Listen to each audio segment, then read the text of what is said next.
In the past, I might have said 2003 Brisbane was the best AFL team of all time. Of course, there's no way of proving it. Or is there? AFL Evolution 2 has a feature where you can create custom players and teams and then insert them into a career mode save. So I suppose the only logical thing to do now is pick each club's best ever lineup and throw them all in the same league like a clueless cook throwing spices into a soup. The rules are simple. I'm picking one best team per club. This team has to be from one specific season, which rules out some really good players from this entire experiment, but oh well. Each side gets exactly 22 players, no more, no less, and I'm switching injuries off, so we get a true representation of which 22 is truly the best 22, and I'll be simulating this experiment 54 times. I'll be keeping track of ladder positions, general team stats, individual goals, and Brownlow medalists, as best I can anyway. Because this game was programmed by some goldfish, you can't access season stats after you get eliminated from the competition, and as we're letting the AI drive the car each time, we might miss all the final stats most of the time, so that sucks. Anyway, without any further ado, here's the squads that will represent each club's chance at glory. Adelaide's won 2 premierships, and both of those sides were statistically average and got lucky. After scouring their history and blabbing about it for about 3 hours, I've selected the 4 best teams: 1993, the 05 and 06 Crowbots, Sando's 2012 Anomaly, and the Walsh-Camporelli-Pike era, and I opted for that last one, the 2017 side. Despite its defensive deficiencies, hello Kyle Hartigan, AFL Evo 2 is all about the forward line, and the 2017 Crows had an almost unprecedented level of riches. The 2006 Crows had Ian Perry. Enough said. Also, was there ever any question? I keep saying this is the greatest team of all time, and despite the game's AI being about as broken as Tim Broomhead's leg, I firmly believe the 03 Lions have enough about them to win everything. Yeah, I mean, realistically the best post-war Blues were from the 1970s and 1980s, but come on. Sauce, Kernahan, Cooter, Bradley and Mill Hanna? Who doesn't want to see them absolutely elbow-stomp the best teams ever? Besides, with a Pythagorean win expectation of 19.6 wins, this Carlton side still ranks above every Brisbane three-peat side. They can do a lot of damage here. There really can be no doubt on this one. The Coventry era produced the only four-peat in VAFL history, as well as the only undefeated side. This team were the best of any side in Pythagorean wins after World War I, when the league had stopped being a mix of amateur and semi-pro sides. The 1990 and 2010 teams were special, but these guys were something else. I'm not sure how the game engine will treat old teams, and the player ratings have had to be given a bit of a boost in a few areas so the guys could keep up, i.e. in handballing and all these areas, but Collier and Coventry make one hell of a spine. If you've got any queries, this video should silence them. Matty Lloyd, at the peak of his powers, may well break this league the hell open. I reckon he'll be the leading scorer, and it won't really be close. Post-production GAZ-man here, that doesn't age well. It's ironic that the depth of good teams for a club named the Dockers is rather shallow. In the end, their grand finalist 2013 outfit that came a jittery first quarter from sinking prime Hawthorn is an easy choice. And who knows, without a scared shitless on grand final day slider, they could do rather well. I don't think they will, but they could. It's hard to go past a team that won a grand final by 20 goals, but the 2011 Cats were the ultimate iteration of the Geelong Empire. Only their 2008 team has done better since years began with a 19, and even then my numbers have marked their 21-win season as overachieving. The AI almost plays like the Cats against regular players with their short kicking and counter-attacking. Could it mean good things? The 2014 Gold Coast lineup would have made finals if Brent McCafford did not exist. This may also just be an excuse to ignore the on-paper far superior 2022 Suns to have Gary Ablett Jr. in there, since my Cats lineup omits him. I'll be amazed if they get even remotely close to the 8 in any of these sims though. They're the worst team by overall ranking and Pythagorean wins by far. The 2020 Giants are actually, I reckon, better than their 2019 counterparts on paper, so we're just going to use the existing AFL Evolution 2 lineup. Too easy. They'll also almost serve as a control group, a somewhat regular team going up against all-time juggernauts. Also, I didn't notice until about a year after I started this experiment, that's how long I've been doing this for in the background, that the 2016 lineup had a staggering 20.2 corrected Pythagorean wins and yet finished behind 2 other teams that year. Tell me again how the Bulldogs deserved that premiership? It took me a while to choose between the Alan Jeans era and the 3-peat Hawk side that had Buddy in it, so I let the game choose. I simulated a best-of-5 series which the newer team won. So, we're using them. By Pythagorean wins, the 2015 and 2012 squads were better, but I chose 2013 as it was the latest we can go whilst having Buddy Franklin. Make way for Sir Lancelot. The Demons made 8 consecutive grand finals from 1954 to 1961 and won 6 of them. One of the most dominant teams of all time looks a scary proposition on paper. I chose 1959 as it added GAZ-man into the equation, 5 goals in his 3rd ever game and 7 Brownlow votes at 18 years old if you don't mind. The Barassi-led juggernaut that takes up 6 of Melbourne's 10 best ever seasons will be hard to stop. I chose this team before researching the Roos version of a Barassi-led juggernaut for my upcoming North Melbourne series, and according to Pythagoras, the Roos have had 15 years better than this. But for me, the 1999 side stood out above all others. This team made 3 grand finals in 4 years and were unlucky not to walk away with every single cup. Wayne Carey was a complete beast, and with Corey McKernan feeding him, they're a big chance, even if I had to nerf them because a North fan clearly made the team.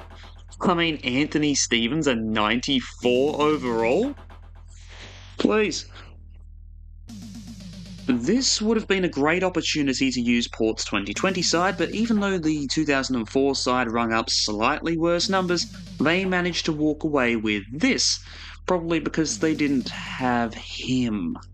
Although this is one of the weaker lineups on paper once the 99 rated Josh Franco gets nerfed, you have to remember that these guys won consecutive minor premierships and dunked on the Lions' 4-peat attempt. You can't write these guys off.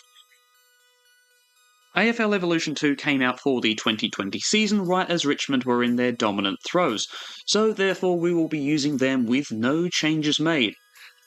Theoretically, the stock 44-man side gained an advantage when injuries and suspensions came up, even though I turned injuries off completely. This game is so shit, and yet somehow not the worst AFL game released since the Tigers 2017 flag. So I had to download a 22-man roster of the side that's already in the game. I want my $70 back. As much as that 1966 team deserves being put up on a pedestal, St Kilda's 2009 squad puts them in the absolute shade. With a 20-game win streak contained within the season, matched only by 2000 Essendon, and a Pythagorean win total more than St Kilda's first decade combined, this side was super unlucky to be around at the same time as these guys, and 2010 Collingwood, and 2010 Western Bulldogs, and a whole bunch of empires, really. This is a team that came within 2 kicks of winning multiple premierships.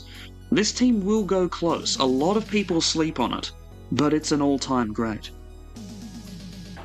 Despite grabbing success against 2 of the teams that will be competing in this tourney in recent years, and coming very close to a 3rd flag, Sydney's 1930s juggernaut gets the nod.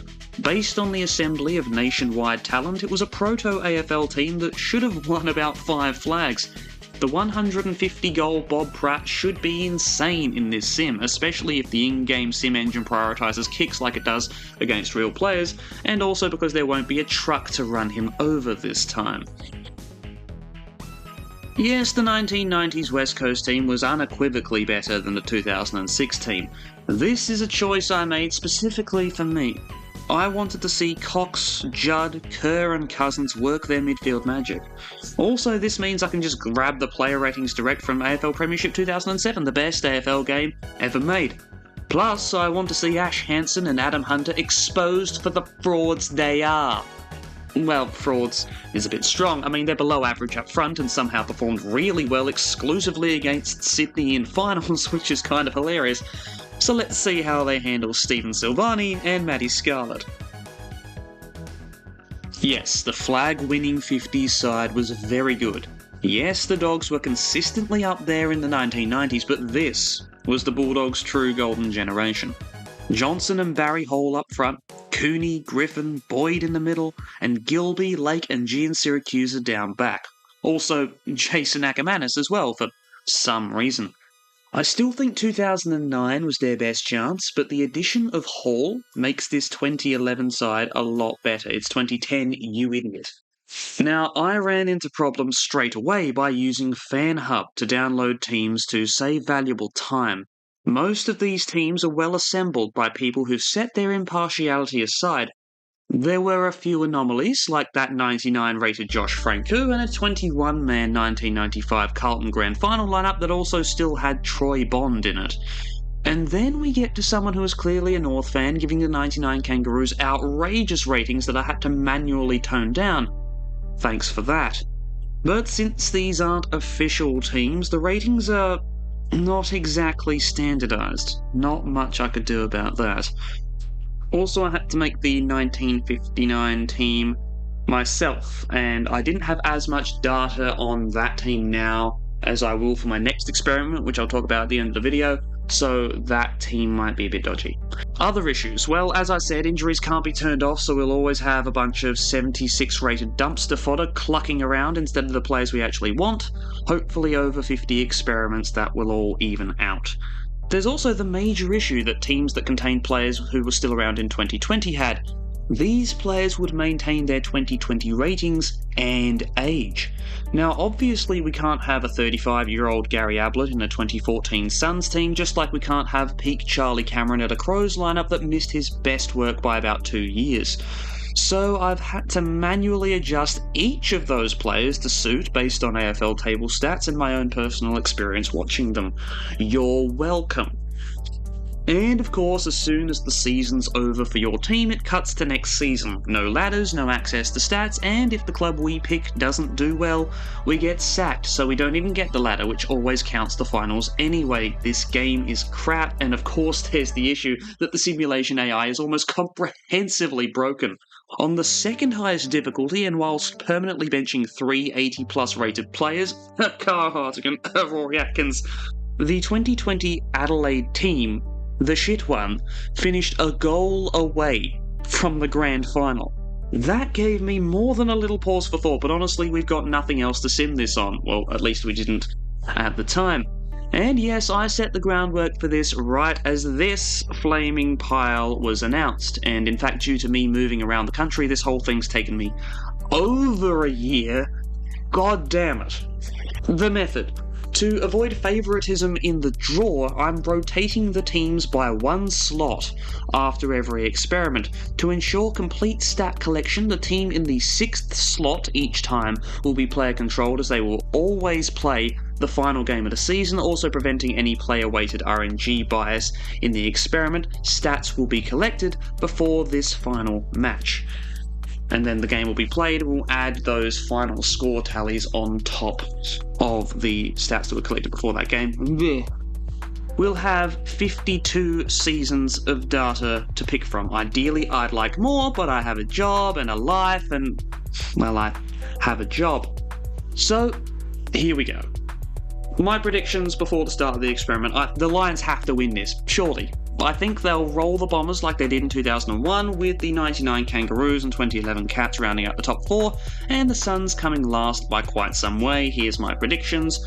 I reckon the leading scorer is going to be Matty Lloyd, and Simon Black will probably scoop up the most Brownlows. So, I ran about 10 trials before kicking off the experiment proper and found just how hollow and full of ants Evo 2's match sims are. Even though I've turned off injuries, most lists have 5 injuries at any given time. The 44-man Richmond and GWS squads used their superior replacement players to win 60% of all available premierships, so I had to replace them with 22-man squads, as I mentioned earlier. The Coleman medalist failed to crack the top 20 in goal scoring at least 30% of the time. Results are seemingly decided on a whim, and in big thrashings about 10 guys get 5 goals. Only one player ever cracked the 70 goal mark, which was Daniel Rioli.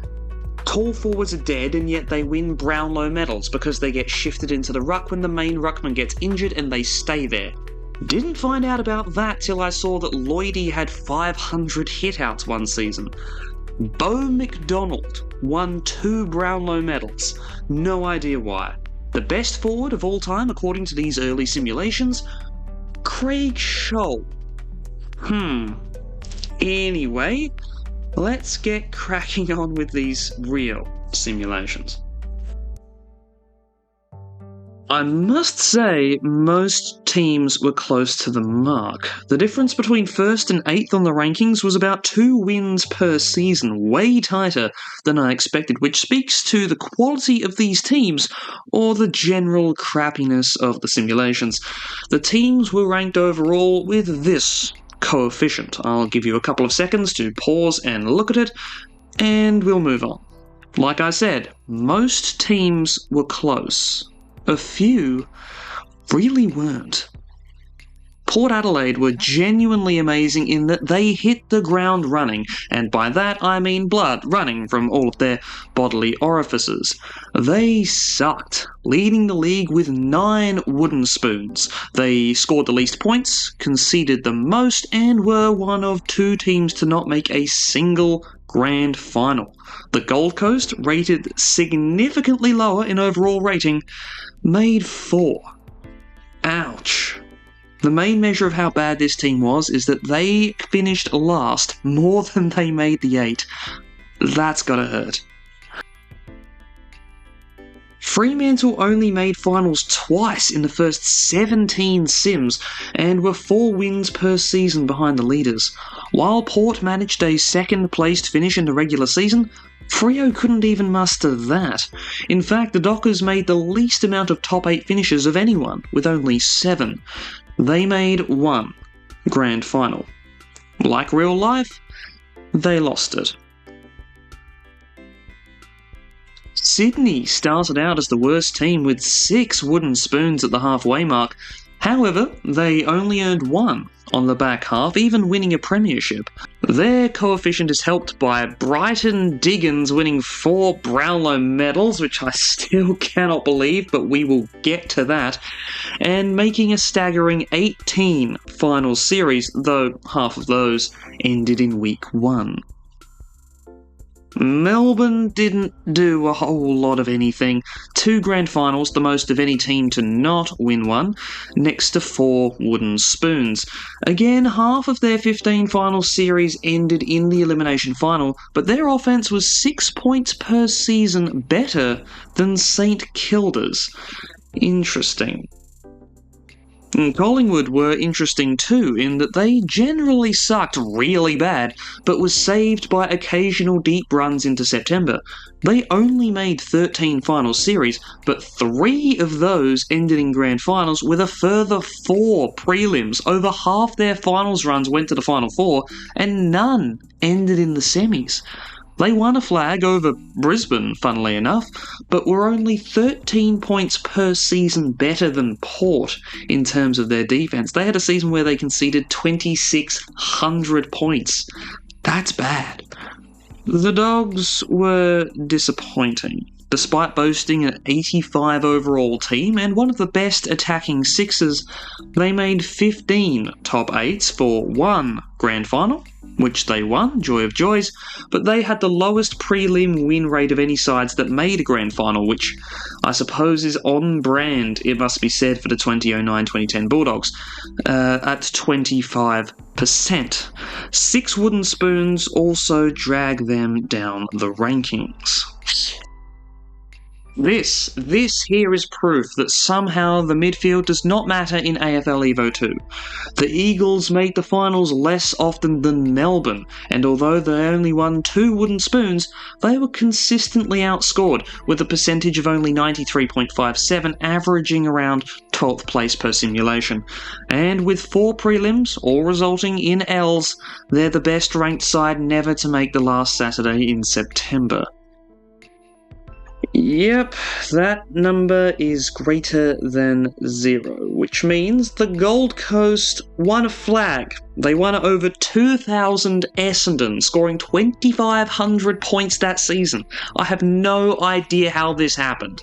Sam Day turned into peak Buddy Franklin, not just for that simulation, but pretty much the entire experiment, meaning a defense that shipped more than the Bulldogs somehow made 6 prelims, turning 4 of those into grand finals. Thankfully, that flag was the only one, although they do have 5 wooden spoons, but even so, Wicked Witch, Big Ant, your game is broken, and this is the evidence. 2 sides had better overall ratings than the Saints, yet here they are. 5 wooden spoons, only 20 finals appearances, 13 of those ending by week 2 thanks to only 7 qualifying final appearances, 4 grand finals, and just like the real life Saints, 1 flag. Saints fans, I cannot even give you happiness in a literal fantasy world. I am so sorry. This feels about right. Adelaide had pretty much exactly mediocre numbers in all categories. Only 1 wooden spoon, which is less than the Hawks somehow. 9 elimination final exits sucked, but we made 8 prelims, won half of those, and won a couple of flags at the end, including one against... Yes!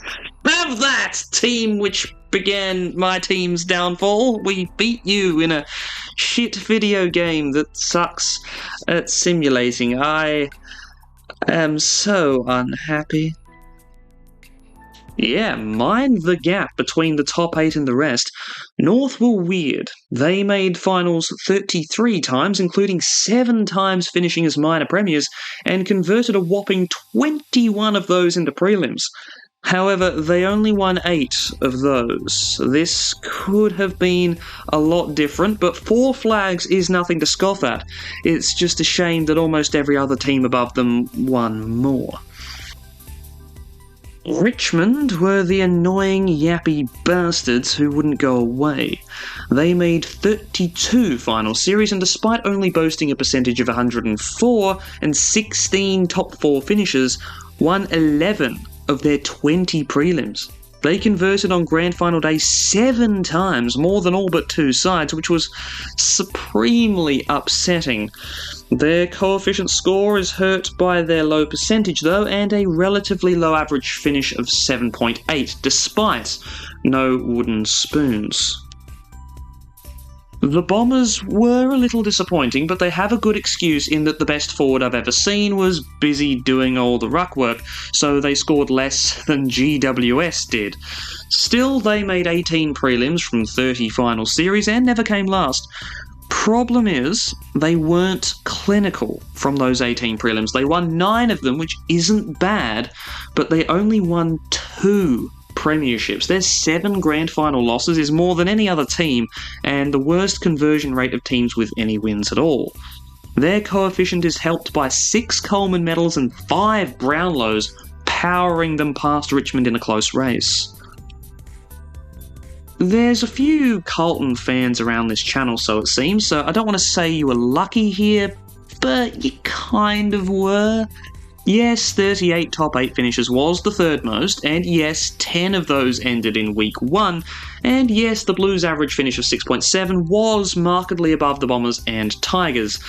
But you made the same amount of prelims and grand finals as the Bombers.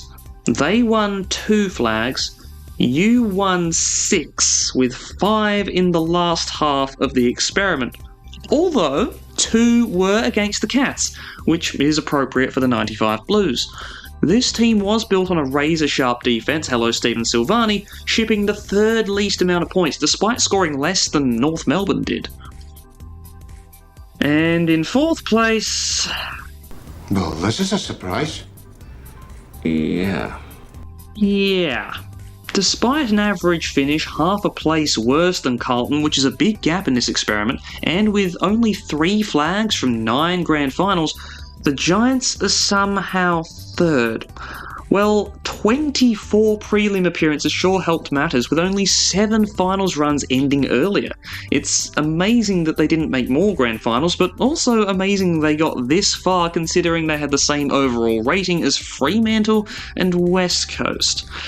12 medalists to Carlton's 3 do lift them above the Blues. The Hawks were contenders early, making 6 of the first 14 grand finals, but really fell away afterward. Of the final 18 seasons, they only made 2 grand finals, winning both, but ending all the last 4 seasons with semi-final exits, bringing their second week exit tally to a league-leading 14. They won 7 flags from 13 grand finals, but won 2 wooden spoons in a shocking twist that helped see them lose second place to... Damn it, I was so damn close. Brisbane started slow, but ended up on average 0.13 places and a quarter of a win per season above the Hawks, despite Hawthorn's better defence. Both won 8 minor premierships. The Lions made slightly more prelims, but had a worse conversion rate on both prelim and grand final day. However, no wooden spoons for the Lions means Brisbane barely take second place.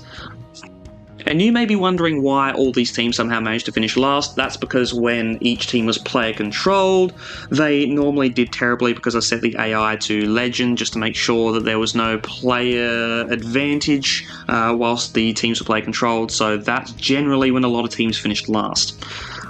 But what you want to see is the best team, and I think by now you've guessed it.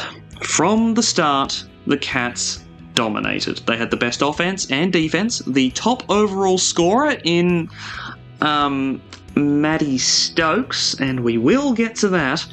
Their average finish was a whole half a place better than anyone else, and they won 13 minor premierships. By season 11 of 54, they'd won 5 flags. If they'd been written out of the experiment entirely by season 20, less than halfway through, and their wins given to the other grand finalist, they still would have led the premiership count for the entire experiment. As it was, their 42 final series only netted them 24 prelims, but they won 18 of those and had a premiership conversion rate of 72%. That's right, 13 flags, 5 more than any other team. 6, actually. Maths is hard. And despite a slow final third, they used that time to double their amount of medalists to help boost their totals even further.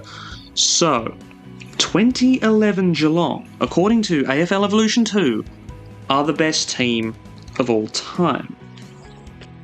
Speaking of medals, I just want to hop in here quickly to talk about stats. Surprising Brownlow winners? Yeah, we got them.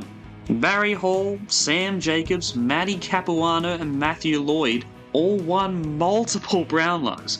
Brighton Diggins, a man who in real life got 14 Brownlow votes total, won 4 Brownlows, leading the way alongside Shane Mumford, Dean Brogan, Toby Nankervis and Brad Ottens. Pick the common theme there. Yeah, Ruckman really enjoyed a lot of love from the match engine with Aaron Sandilands, Stephen King and Dean Cox all winning. And hey, Corey McKernan won one legitimately, that's nice. Fill-in rucks like Roughhead and McGovern ended up with one. The ruck bias was so strong that Sid Coventry, the shortest ruckman in this experiment and some 29 centimetres shorter than Sandilands, won a medal. Brett Allison, Dean Rice, Brad Pearce, Darren Buick and Adam Ramanauskas were the only non-rucks to win it. Crazy. Leading goal scorers were also weird. Yes, Lynch and Podsiadly led the league 3 times, which was the most, but so did Moorcroft and Cyril Rioli. Toby Green and Sam freaking Day also got a trifecta. The most bizarre winner? Well, choose between Brian Keneally, Frank Murphy, Matt DeBoer, Devin Smith, Rowan Jones, and Tyson Stengline. Of the players with 2 medals, yeah, Josh Hill was by far the weirdest. He went at a goal per game in real life, and this sim had him winning 2 Coleman medals. I tracked each player who scored more than 40 goals in each season and summed those totals, because otherwise data collection was going to take 25 years. And so, according to that, the best forward of all time, according to AFL Evo 2, is Matthew Stokes. Yeah, weird. But Smalls benefited from the big men being dragged out for ruck duties after those non-existent injuries hit. God, this game is shit. Oh, by the way, Troy Bond finished 3rd, a bloke who never actually played in Carlton's 1995 grand final, so cool. No. We need a game that isn't completely fucking broken to run this sim on, to see if these results stand up. If only there was another game in which we could. Oh. Okay. This one's going to take me a while because I've got to make all the teams and all the databases from scratch. And I'm about 3/4 of the way through at the moment, but other projects have just sidelined me. So, next year, hopefully, we will see this experiment run in AFL Manager 23. And trust me, it's something you're going to want to see. But there'll be plenty of videos before then, so join me for the next one. And thanks so much again to the lifeblood of this channel, the Patreon members. Some Geek from Twitter, Emmanuel Cans, Seamus O'Dowd Clancy, Grittio M, Renegar, and our newest member, Nathan Krauseratus.